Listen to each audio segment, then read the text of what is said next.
चलिए उस बीच अपने दर्शकों को बड़ी खबर बता दे। दरअसल श्रीहरिकोटा गगनयान में जिसकी लॉन्चिंग की जानी है बहुत जल्द, अब से थोड़ी देर बाद उसकी लॉन्चिंग की जाएगी। मिशन गगनयान पर भारत लगातार आगे बढ़ रहा है।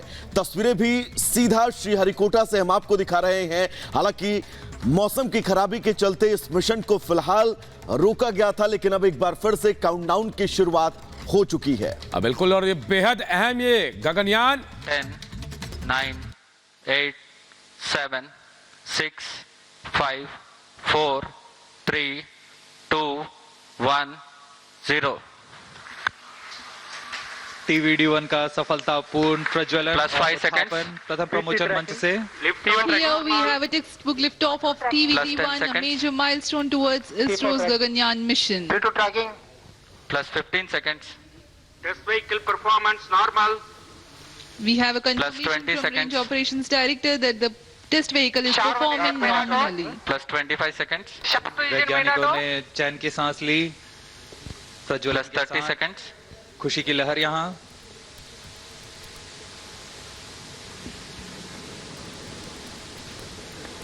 Pillbox conditions will be achieved during the flight regime,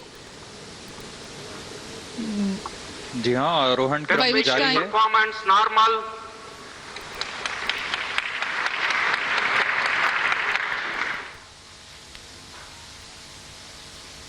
TVD1 का प्रणोद सामान्य। Box Plus 1 minute. Engine thrust cut off. CES separated. HCM motors are ignited. Grid vents deployed. TVD1 को पृथक कर दिया गया है और CES, CM साथ में कोस्टिंग फेज में है। ग्रिड फेंस डिप्लॉय कर दिए गए हैं। quick succession of events here.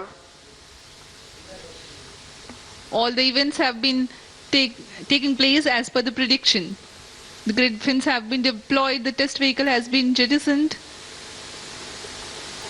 इस क्रम में अगली Module घटना separated. CJM मोटर की फायरिंग के साथ क्रू मॉड्यूल को क्रू एस्केप सिस्टम से सेपरेट कर दिया गया Now है। the crew escape system has been jettisoned, the apex cover has been jettisoned, and now the orbital module is reorienting itself under aerodynamic loading.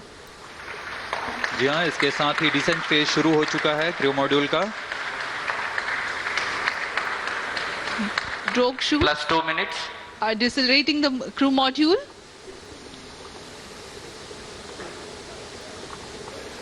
Around 200 seconds of this regime will adequately bring down the velocity of the crew module.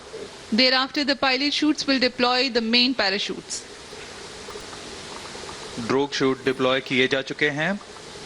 यह करीब 16 kilometre की ऊंचाई पर deploy कर दिए गए थे और करीब 200 सेकंड्स में क्रू मॉड्यूल की गति को 152 Crew मीटर प्रति module in सेकंड से descent phase with drogue parachute.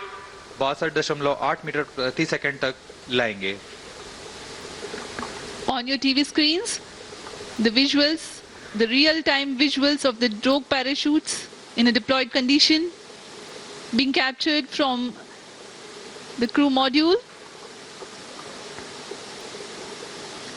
Current altitude 10 kilometers.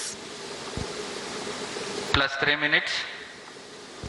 इस क्रम में अगली घटना जब ऊंचाई 2.4 किलोमीटर की रह जाएगी तब ड्रोग पैराशूट को क्रू मॉड्यूल से अलग कर दिया जाएगा तथा पायलट और मेन पैराशूट डिप्लॉय किए जाएंगे।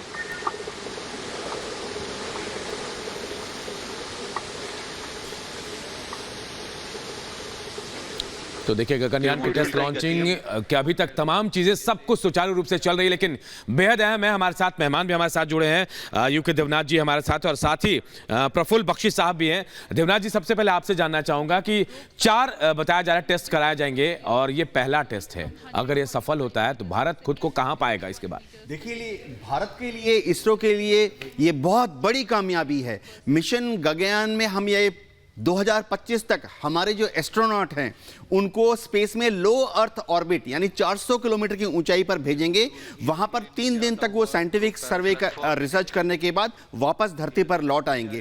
खास बात यह है कि इस मिशन के दौरान जो पायलट जाएंगे उनको ऑलरेडी सिलेक्ट कर लिया गया है। इंडियन एयरफोर्स के 4 पायलट भारत में और रशिया में इसके लिए ट्रेनिंग कर रहे हैं। आज जो आपने मिशन देखा, इसके मेन पर्पस ये था कि अगर भगवान ना करे मिशन के दौरान कोई इमरजेंसी हो जाती है, कोई तकनीकी खराबी आ जाती है, जी। तो इन एस्ट्रोनॉट्स को यानी पायलट्स को किस तरह से वापस जमीन पर लाया जाए, सुरक्षित लाना है। तो जैसे कि आपने देखा है उनको सुरक्षित लाने के लिए 4 कदम लेने पड़ते हैं। एक, जिस एस्केप कैप्सूल के अंदर वो हैं, यानी एक गंडोला जैसी चीज है, उसके अंदर एस्ट्रोनॉट आ जाएगा, उसको किस तरह से मेन रॉकेट से, मेन स्पेस स्टेशन से अलग किया जाए। अलग होने के बाद